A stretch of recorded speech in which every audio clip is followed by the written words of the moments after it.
beautiful dancers, and welcome to this special interview. Blessed Samhain and happy Diwali, which is a very special celebration day. And I'm super excited and grateful to bring you one of my favorite dancers. Like, seriously, I've met these dancers back in Bangalore. It was 2016. And I saw her blossoming year by year into a very beautiful dancer and amazing choreographer.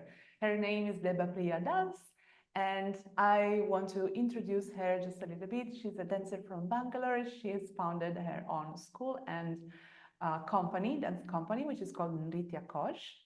And she is an Oriental and fusion belly dancer, and her work is astounding. So if you don't know her, I suggest you go watch her on Instagram. You can find her on Debapriya Dance and enjoy this interview. We're going to talk a lot about what is fusion, how to stand out and express yourself by your true aligned way.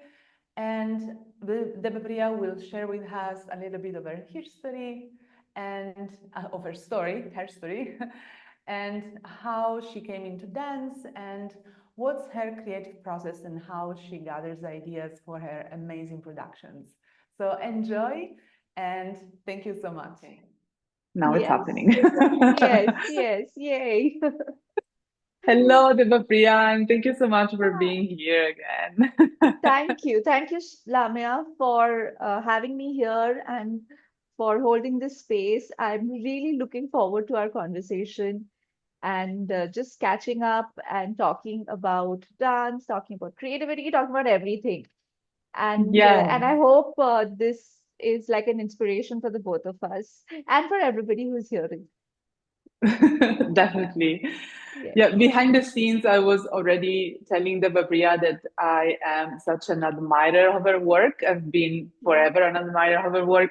But especially nowadays, I see her companies, Nrityakosh, blooming into something amazing for the Bellydance community. And I want to spread the word and just share Thank you. inspiration with everyone. Thank Yeah. you. Thank you so much. Means a lot. Yeah. And I think maybe we can start from behind the scenes. We had this little conversation about names, and I think this is a good starter point actually. And then we go into the question that I Yeah. prepared for you today. Yes. We were talking about the word Nrityakosh, and I was asking Debapriya, I don't want to mess this right. Is it proper Nrityakosh? And she said, yeah, you nailed it. But then we were talking, but sometimes the names which are so complicated, we complicate our minds so much to find the proper name which is palatable for the biggest audience. But then even the most complicated ones are so successful because they hold the energy of the founder, right, of the collective. Right. So if you want to say something about how Yes. you created Nrityakosh. Yes. Actually, what I was going to say is I think this was in 2016, 2017 when I was thinking of moving into the professional dance space. I never thought I would be a professional dancer, even though dance has been such a big part of my life from a very young age. And when I was making the shift, it was like, okay, what shall I call this? Because I started very small in Bangalore and I was teaching a few students, and I always wanted to do things slightly differently. So then I thought, yeah, there needs to be a name. And then I spent like so many months thinking about names, and it like in the belly dance community, you want to, I mean, there's a trend, you want to call something Middle Eastern, or what you want to have those kinds of names because there are so many people with stage names and they're amazing. You want to do something because you're practicing a Middle Eastern dance form, so something related to that. And I did come up with so many names, but they were like, it just didn't feel right. um so then one day, actually, I thought of the name Nrityakosh, which goes way back to my university. And uh, in my university, I was in the dance troupe, the college dance troupe, and we would be touring quite a bit. We would go to different places in India, we would compete. And that time, the dance troupe was called Nrityakosh. And then I thought, hey, you know what? I never knew that I was going to be a professional dancer when I was 17, 18, when I had joined this dance troupe. And this was like, we were a couple of friends who came together. We were trained in different kinds of things and we would just be doing things. I mean, it was a college festival, college dance festival. And we were called Nrityakosh. So then I thought, well, none of those girls are dancing anymore. So I called them up and I said that, would you guys mind if I take this name forward? And they were all, I mean, all of them are working, they are bankers, they are in the corporate. They said it would be amazing to have this thing go forward. And that's how actually I ended up naming my school and then my company Nrityakosh, because it was just something that stuck to me. Like, yeah, that was that. That was the story behind naming Nrityakosh. And yeah, that's that. It was as simple Yeah. as that. And I didn't have to, I mean, I remember there was this whole list of Middle Eastern names I came up with because, you know, you're young and you want to follow things that you see. But yeah, there was just something I thought that great, but I'm not Middle Eastern at the end of the day. So even Yeah. though I practice it and I love it, but I do it here in India. And yeah, it was just important to have something which felt personal, which you exactly said, right? The energy is there. So yeah, that's how the name came to be. Yeah, yeah, definitely. Thank you for sharing the story.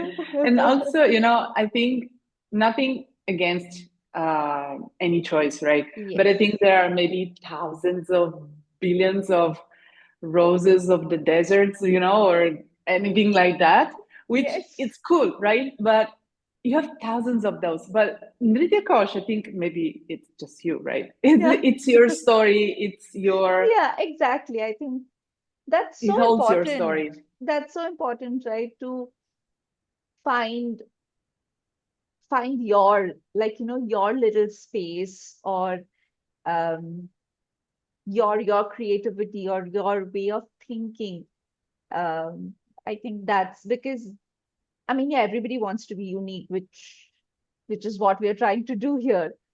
But yeah, I think if we all just dig a little deeper, we all are super unique. We just got to like find it, I feel.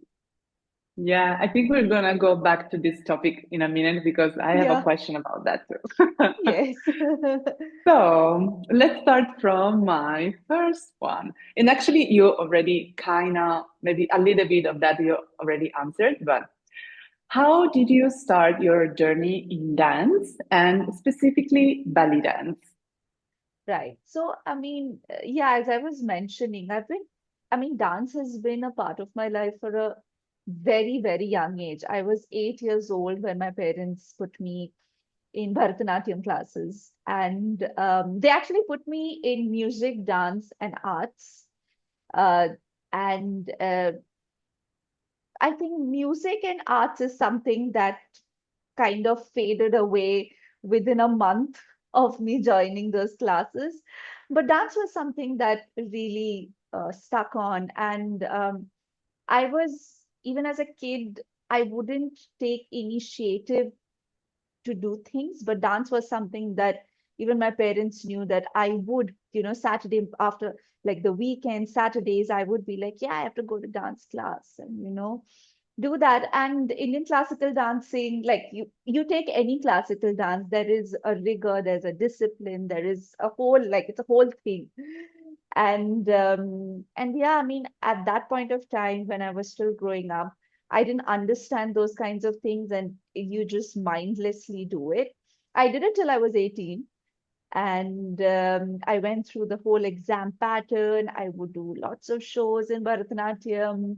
I never really thought of doing it professionally. It was just something that was there. Even though I was extremely interested in it. I really loved doing it, but never once it crossed my mind that, hey, if you're so interested in this, then why not think of it as a career? I mean, that's a completely different discussion. But yeah, I think that was my formal training. And after that, I went to college. I Once I went to college, it was just we were just, I was part of a dance troupe, and we were just doing fun things. And then, in India, everybody, like if you're dancing, you get very attracted to Bollywood. And in college, we were just doing so much of Bollywood dancing, inspired from commercial uh, movies and cinema and TV.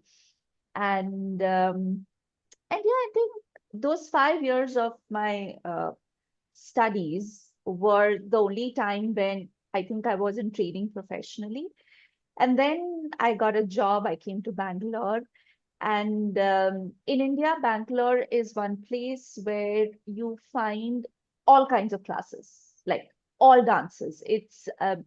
Of course, it's the best for Indian classical dance, but you also have, there's a huge, big community of Latin dancers. Then you have a ballet dance community. Then you have contemporary dance. And at that, this was 2012, belly dance was just beginning to grow. And I was like, you know what? I have not danced for 5 years. Like, I've not gone to a class. I enrolled myself in everything. And the belly dance happened to be one of the classes I enrolled in. So I was working. I I had I was a researcher, and Saturdays and Sundays I would spend in contemporary dance, in Kathak, and in belly dance. And my time was completely taken up by dancing. And I think eventually what started happening was, as I progressed, belly dance started becoming like a part of life. And very soon I realized that I was going to festivals organized in India. And then slowly it just started to feel like, okay, I'm devoting a lot of time to belly dancing, and other dances like sort of started going away. Not going away, but I started devoting more time to belly dancing. And yeah, I think very organically it became a huge part of my life. Just a second, I think. Just a second. Yeah, little Yeah, unfocused. sorry. Yeah, I think the focus, yeah. Don't So, worry. so yeah, so I think it was a very organic shift. Like I started cutting time out from contemporary dance classes. I started cutting time out from Bharatanatyam classes. I started cutting time out from jazz classes. And then, I started putting more time to belly dancing because, again, I wasn't a full-time dancer. I was still working. But yeah, I think it was a very organic shift. Yeah. Yeah, that's how it was. Wow. Thank you. Thank you so much. And I love what you said.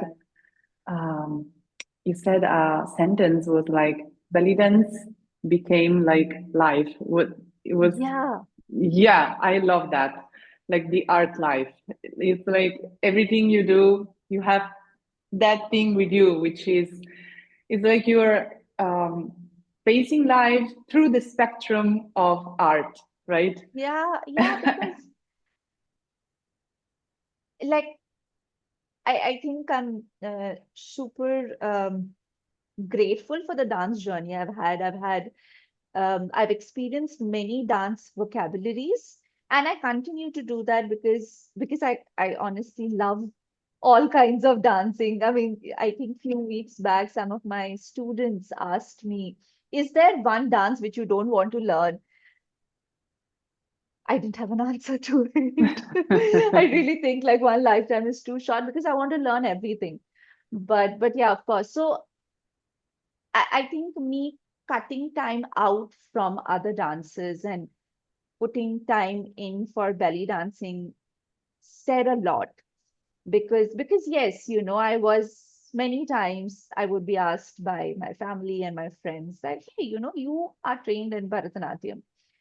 Uh, you are doing Kathak, you're doing contemporary dance. Why belly dance? You can take those things up as well. But I think there was just something about it. I still don't know what it is. It's been so many years. I still don't know. But as you said, there is something. Yeah. You probably don't have to know consciously, Exactly. but Exactly. You it's don't just have to know. there. It's there. It's there. It's there. Yeah, Yeah. it's the same Yeah. thing. When they ask me, I might start blubbering something like, yeah, it's because of that, because of the, but truly, I don't know why. Yeah. It's I just don't know. there.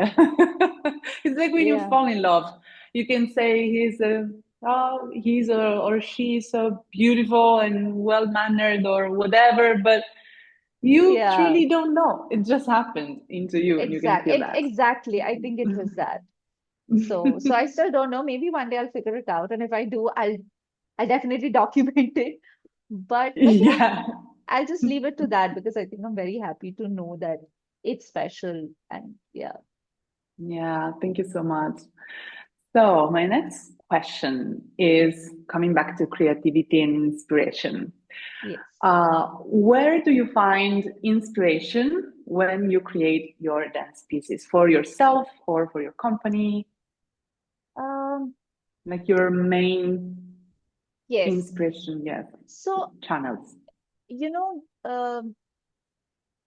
how to answer this? So I think this sort of goes back to the time when I was making a professional shift in my dancing career. And I have always been drawn towards telling unique stories. And for example, I feel performance art, whether it's music, whether it's dance, whether it's theater, whether it's writing, whether it's painting, I think everything is actually telling a story. And it can be personal, it can be political, it can be anything, but it's a story. And what I realized is I really liked telling stories. And then I think as a dancer, you have this opportunity to, or the privilege to actually, tell the most personal stories that matter to you, to your audience. And and the privilege on top of that is they listen to you. Like, you have that power, right? So I realized that I had a lot of things to say, I think, as a person. And yeah, every time I want to say something, I I spend a lot of time understanding what is it I want to say and how is it that I want to say it. And then that goes into the process of creation. How do I get ideas? Ideas come from like from so many things, like so many things. You could just be, I could just be sitting, I could be driving. Most of the ideas come when I'm driving, when I'm, commuting from one place to the other in Bangalore in the really bad traffic. But yeah, I think it also sort of goes back to um, maybe my childhood where I used to read a lot and then, just read different kinds of things. And, you want to say many things. And how is it that you want to say it? And I mean, I think I'm super grateful for the fact that I have a creative outlet to say those things. So yeah, that's where I sort of draw a lot of inspiration from. I also feel that sometimes as a creative individual, there are things that happen around you which which influence you in many ways, right? So if you have an opportunity to talk about them, because if it is important for you, then I'm pretty sure it might be important for five other people also. So that if you At want to least five. say, yeah, like I'm just going to say five. It's okay. Maybe even two, right? So yeah, I mean, tell that story because maybe it'll resonate with them. And and you just never know how it resonates with people, which is what I have found in these many years of creating slightly different kind of work. Um So yeah, I mean, I love making long compositions, which is like instead of like a 5 minute and a 10-minute piece, which is beautiful and super challenging, but like a narrative, like maybe theatrics or maybe abstract storytelling or just working on techniques, but long composition to have people sit and watch you calmly without rushing into things. I think art requires a little time, like blooming into something. uh I mean, yeah, that's that. So I think consciously in the last several years I've tried to build that, and it was a very, very conscious effort. Like I knew this is what I wanted, and since I've consciously built it, I think now I feel that, yeah, now people want to listen to my stories. Wow, so beautiful. Yeah. So beautiful. Yeah. Thank you for all that you said. And I think one of you, everything is so valuable, but just one key takeaway that I bring with me today is tell your story because Yeah. it's going to be resonating with someone. And sometimes as dancers, we are so, I wouldn't say shy because it's not the right word. I would probably just say, we don't give enough value to the ideas Yeah. that come and visit us. Yeah, right? Absolutely. Yeah. I Yeah, mean, I we would just say, totally agree okay, with this. yeah, we just say, okay, this is maybe you are kind of in love with this idea, but then you said, ah, but no one will appreciate it because it's just a stupid idea. But Yeah. that's not true. And maybe this is an invitation for all of us to receive that. And I love what you said that you receive the most of your ideas in the traffic jam because that's what I usually say to my students is repetitive gestures, even just staying in the traffic or Yes. baking a cake or Yes. whatever. It's Yes. the best moments when idea come and visit Yes. us Yes. from the field. Um, so yeah, but when ideas come, just validate them because they are visiting you with a purpose. Yeah. Uh, they're not just an offspring of our brain, and Yes. Yes. you know, And I think a lot of us, I think in the creative field, we wait for that great idea to come. I think an idea is an idea. It is what you make out of it. Like yeah, an idea could be like, yeah, there's no good idea, bad idea. It's an idea. And it comes to you, or you it's there with you. Now, how you want to present it is what makes it good, not good, needs like a work in progress, all of those things. But I think a lot of us, we would be like, no, it needs to be like this great thing. But no, like it's an idea. yeah, Yeah, I just go think for it, that's, definitely. yeah, I think that's that. And this is something which I actually learned from one of my professors. She would say that, yeah, I mean, she would say that when you write a journal paper, it's just an idea, what you do with the topic, how your research is based on that topic makes it a good thing, but it's just an idea. So, Yeah. And yeah, that's so I where think, all the technique and all the years of studying yes, come yes, into blossoming into yes, something, right? It's to create the vehicle for absolutely. the idea, the Exactly, proper vehicle. exactly, exactly. Yeah. Yeah. All right. So moving on to another question, which is connected with everything that we said, because we talked about your beginnings into dance and then you're moving into belly dance and how you managed to be a creative vehicle for all of your ideas and to create the proper channel for those. And now my question is, how would you define fusion and specifically Indian fusion as a style inside your creative journey and your creative expression? You know, okay, I have to say this. I think maybe you can actually answer this for me. When we were younger and when we were just getting into fusion belly dance, I felt it was easier to answer this question. Definitely.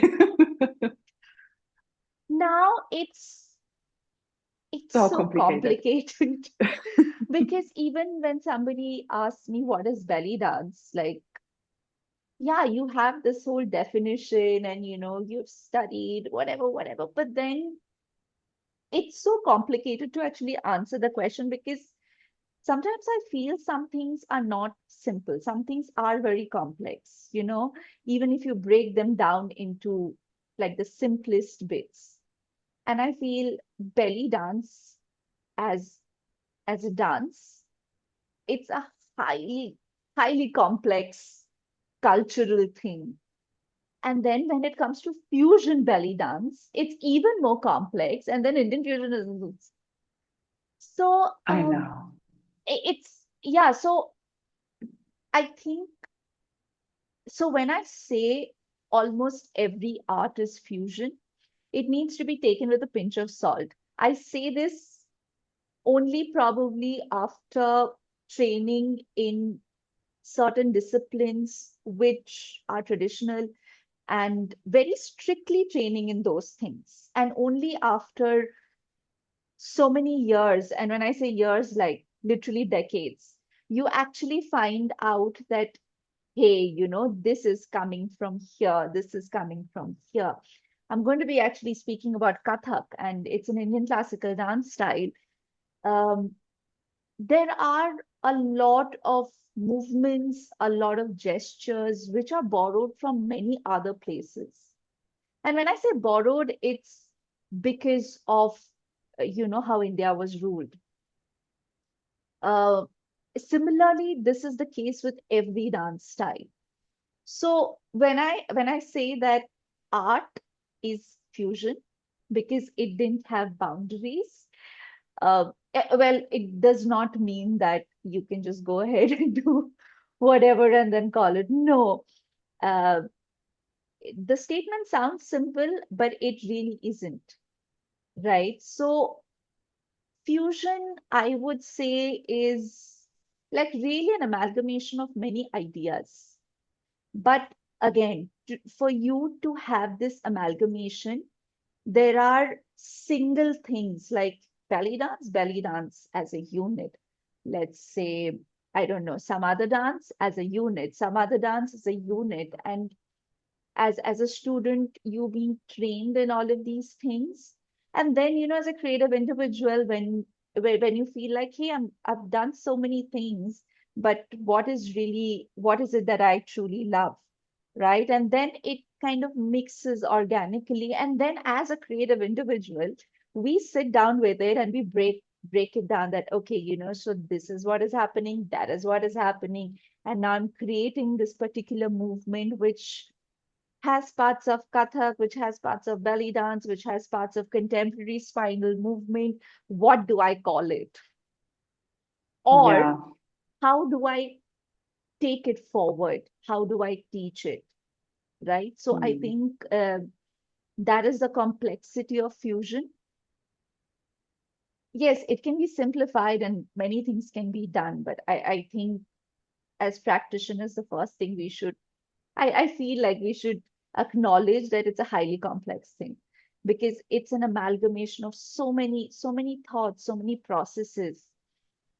Um, yeah, and then when it comes to Indian fusion, when so for me,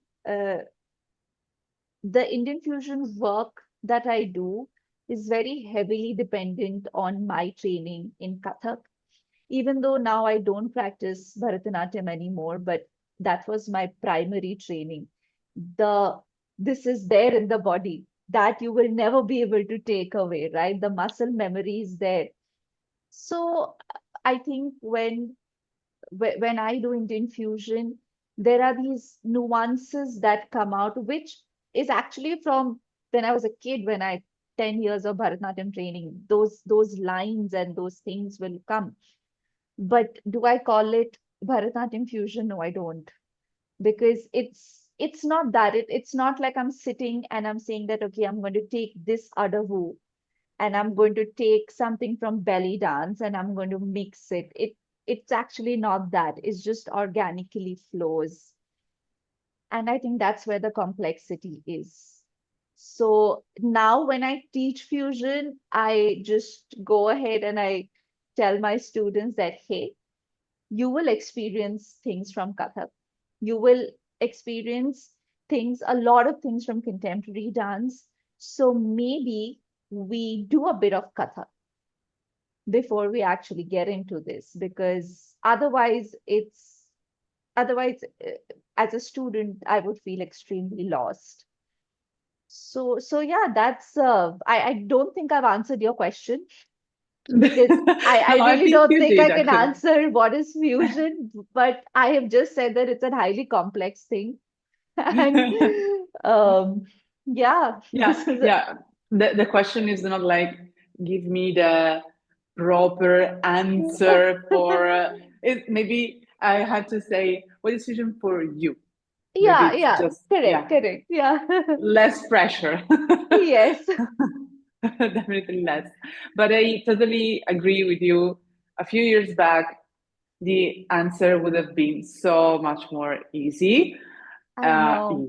yeah, yeah. And nowadays, especially, and after the pandemic and all the discussion, especially in our community, everything became so complex. And Yes.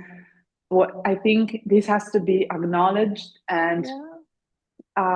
in some ways, this also has to be celebrated, because I feel that we move forward a lot in the discussion, and we also implemented a lot of new point of views which were not in the discussion, right? Right. Right. So it's definitely more complicated, but in a sense it is richer, and I Yes. think Yes. this is how we can move forward. And Yeah, totally. because, I totally agree. Yes. yeah, because otherwise we just get stuck into the old, yes, just okay, just go and Yeah, yeah, fusion. yeah. I Okay, think, yeah, not because that difficult. I think when it gets difficult to answer these, because again, these are very difficult questions. Uh, I am pretty sure people don't have answers to these questions, and it's okay to not have answers to questions, but we must question because it makes us think. It makes us think, and it makes us sort of ponder about some of these things, right? Because, like for example, I mean, I've been thinking about this for a very long time. Uh, like as a dance form, not right now, but where do we see it going? Like, where do we see it going in 20 years? Where do we see it going in 30 years? Like, how do we see the dance form sort of going ahead, or the art form going ahead, right? So once we start thinking about some of these, because because it has to be fusion, like things will come in, changes and traditions and culture will mix, and then newer things will come, and that's how the art sort of progresses.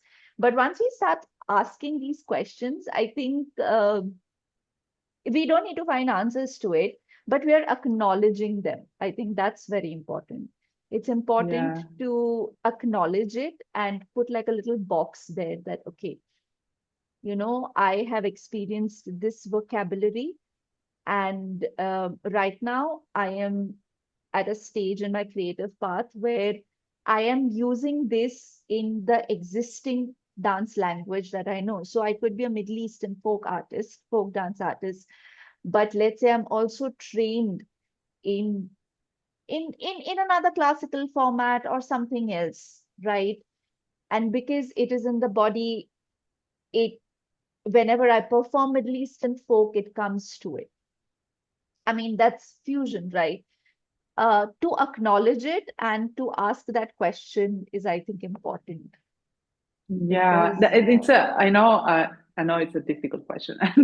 It's a hot question, but yes, I love to drop this little fire here, yeah, fiery question, spicy question, to all the people I interview in, because what I believe is that no one of us will give the proper, perfect Yes. answer, Yes. but from the collective of all the Yes. discussion, more, richness is added to the Yes. conversation. Yes. So So important. Yeah. yeah, I love it. And one other thing I wanted to add, as you said, is like in the name. We were talking about names, right?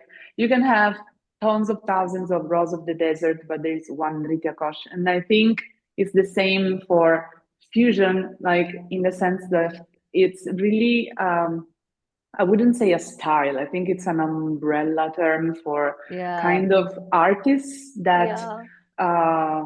make hybrid things. Yeah. and and for you, like Debapriya, your fusion, I could recognize it in, I don't know, 10 dancer one after the other. I know it's your imprint, it's your way of moving, because as you said, it's a fusion of your story, and you're Yeah. telling your story, even if there is not an actual story, like I am a maiden and I'm in love with this guy. It's not an actual story, but the way you move tells a story, and it's Yeah. your story, Right. right? I can Yes. see your Kathak, I can see your Bharatanatyam, I can see your belly dance, and so many other things which I don't consciously know, but I can see they're yours.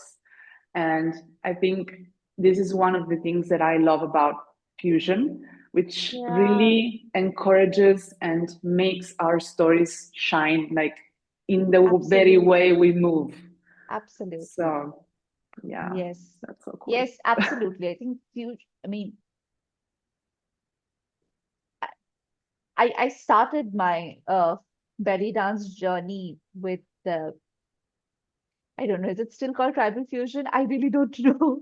But um I Another started, hot conversation. I You don't know started there. because I don't even know if it is still called that. But I started my journey with that because because yeah, I think this is also something that's I mean, I can speak from an Indian perspective, what was happening here. Oriental dance or Middle Eastern dances or um, yeah, in India when I was starting, it wasn't it wasn't exactly Oriental dance, to be very honest. It wasn't that. It was something else. And obviously because there were no teachers or no, they were teachers, but probably the way we had opportunities of going out and training with, some of the master teachers in Oriental dance, uh, the teachers who we went to, they didn't have that opportunity. So the way belly dance was sort of taught in India was it almost resembled aerobics. It resembled like you would do a class in a gym. It was in a sense like it was very different from the way belly dance classes are offered now. Like, hey, come for a belly dance class. It's a great way to, it's a great way for a fitness, get a flat tummy, all of those things. I mean, that has So happened. curious. Yeah, it used to be that we would, there would be hip ups, hip downs, play some pop Arabic music, but mostly a lot of Bollywood music, a lot of drum solos. But yeah, that was that. It was pretty much that, and it was very easy to lose interest, which is Mhm. what happened to me. I was like, so is this what it is? This is what I learned 5 hip Mm. movements, and so I pretty much lost interest in whatever Oriental dance I was being taught at that point of time. And eventually moved to tribal fusion because we all discovered Rachel Bryce. And we were like, wow, this is so amazing. And then, you can do your own thing. You can just play any music. And so, yeah, I mean, my primary training, like my rigorous training in belly dancing started with tribal fusion. Uh, and I'm glad that this happened. But eventually I stumbled onto Oriental dance. And then when the world opened up, I was like, wow, I didn't know this.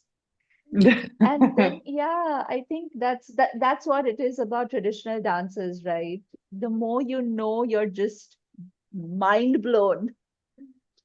And Yeah. I think after I did a lot of training in tribal fusion, when I started training more in Middle Eastern folk dances, that's where I realized that, okay, what I lacked at that point of time was training. I didn't know the art form. I didn't know the vocabulary. Actually, no, not the vocabulary. I didn't know what I was doing. I think that is Hmm. very important because when you don't know what you're doing, you're just like, okay, just sort of directionless. And I think that's where uh, I realized, okay, this is what it is because I realized what I was doing. And yeah, Yeah. that's how it was. So I started with fusion, then I moved to pure Oriental, and then now I don't know what I do, but okay. So again, you don't know what to do. Yeah, It's because like I think full that circle. happens, that, Lamia, Yeah. that kind of happens. And I'm very happy to be in this space right now uh, where I rigorously train in Middle Eastern folk dances and Oriental dances. I think I genuinely love uh, Arabic music, classical Arabic music, Yeah. and uh, listening to these classics and going over history and just reading about the dances. It interests me a lot. Like I love that about this dance, and I love the fact that it has opened up a window for me to learn about a different culture. So this goes beyond dance for me. And Yeah. uh, and then you do that, and then you have your own creative outlet of telling your stories using all of this information. And I think right now I would call that fusion. For me, that is fusion because I'm here in India and I'm telling my stories. I use Middle Eastern folk, Oriental, classical Oriental, and I tell stories in a different manner, like they're long productions. I talk about, I don't know, I talk about love like for 40 minutes, or I talk about, uh, my ancestors, and I use these dances to tell Indian audiences these stories. And I think that's where the fusion for me lies at this point of time. So, I yeah. love this. I love that you said, I realized I didn't know. So then I got into studying and deepening my knowledge just to not knowing again. Yeah, It's because, just perfect, like artistic process. It's so yeah, perfect, definitely. And I think this is an encouragement for us all, when you don't know where you are, that's perfect. It's so validated and let's celebrate where we are. And yeah, because definitely as they say, right, the more you know, the more you find out that you don't know. don't know. Exactly. Yeah. So point at point. All Yeah. right. This is a nice little question here I have. If you could travel back in time, what advices would you give to the baby dancer you, if you Um, have any? yeah, I have lots. I would start way back. I think when I was 12 or 13, and uh, I was I spent quite a bit of my childhood in Bombay, and we had moved from Calcutta, which is in the eastern part of the country, to Bombay, Mumbai. And I was continuing my Bharatanatyam journey, but in school that time, again, Bollywood catches up with you, right? You go to school. Lame, are you there? Yeah, you're stuck. Yeah. I could hear you, but you were stuck. Yeah, I Can think you hear it's me? better now. Yeah, it's better now. Yeah. Yeah. I Okay. can hear you Okay. properly. Okay. So yeah, so this was when I was, I think, 12 or 13, and then we had moved to Bombay, and I was enamored by Bollywood dancing. And there was this summer camp that we had joined, and my teacher, my Bharatanatyam teacher, or the school I used to go to, they were very, very strict. And I had to miss few of my classes to attend a Bollywood dance workshop. And I was made to feel very bad about it.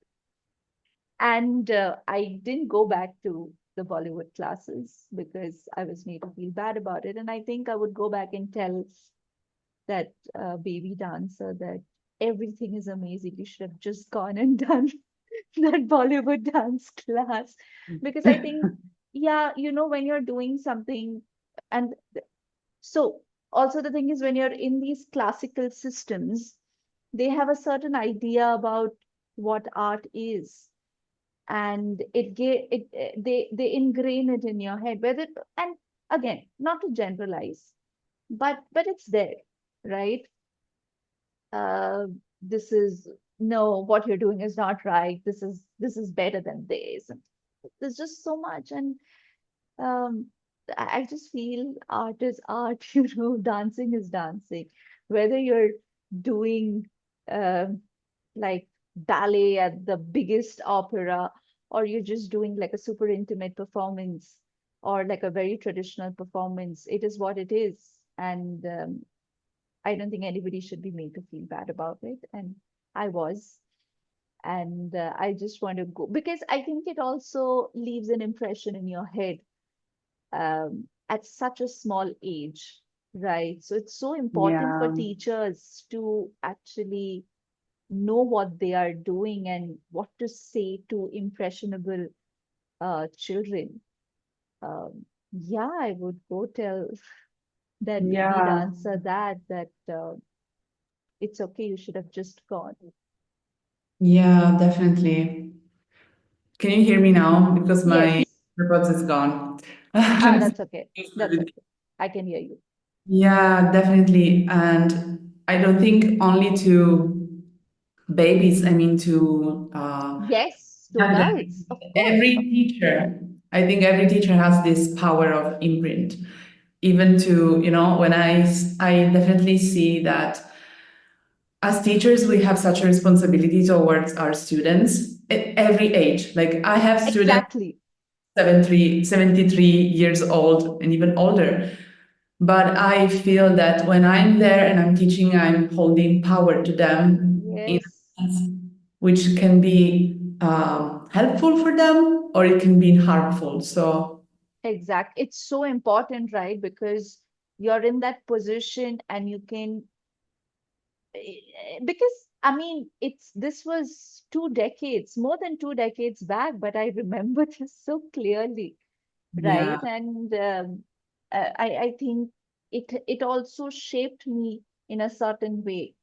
So this is actually to the teacher in me that, always be compassionate and always, because at the end of the day, when you're on this side of the studio, you have a certain amount of power. So it's so important to see how you're holding it. And yeah, I think it's so important because your teachers can literally make and break your life in yeah, anything. yeah. So one key takeaway as teachers here is Yes. encourage your students' expression, and if they Yeah. Yeah. I always said to my students, you don't have to stay here with me. You Yeah. can go to other teachers, even in the same style. Just go and Yeah. be free. Just allow Yeah. the creative flow to Yeah. Yeah. move. Yeah. Yeah. So important. Thank you. Thank you for this. Thank you, Debapriya. I think I Thank have you. one little last question to finish. If you just Yes. maybe a sentence you Yes. want to say. Okay, the question is, what do you see ahead for this dance style, our belly dance community, and what will be your suggestion to the dancers or the teachers? Oh, wow. Yeah, one Okay. sentence. I think, you know, I think the world is, there are these times when the world kind of, we are in our own little spaces and doing our own little thing. And then, there are times when everyone just comes together, and then again it goes out. I feel at this moment, we sort of came together, and now again things have started to sort of, going out, and people are doing their own thing. And again, I think another cycle will come when again people are going to come together. I feel, and this is not only for fusion belly dancers, in general, I think belly dancing as an art form, I mean, this is what I always think. Uh, where do we sort of see the art form going? And this is for Arabs, non-Arabs, people who are practicing Oriental, people who are doing fusion. Where do we, as the practitioners of the art form, where do we see this going? Do we do we see this growing into something in the next 100 years? I'm pretty sure, of course, it will go ahead and all of those things will happen. But do we have like a vision of how do we see it shaping up? It's just a question because I keep thinking about these things. When I think, like, for example, again, these are coming from the fact that, I come from an Indian classical background where people have spent years and decades into shaping something, and now it looks like this. Like Bharatanatyam has so many, like, it has these styles, and these styles look different, right? So people will be like, okay, they've codified it and have structured it. Great. Not everything can be done like that. But do we see this, like, how do we see this as practitioners? Where do we see this going? Uh, the beauty is, of course, in knowing that we don't know how it's going to happen. But is there someone who's thinking about it? Because I keep thinking about it, and I don't have an answer. And no suggestion. I just think, like, keep training.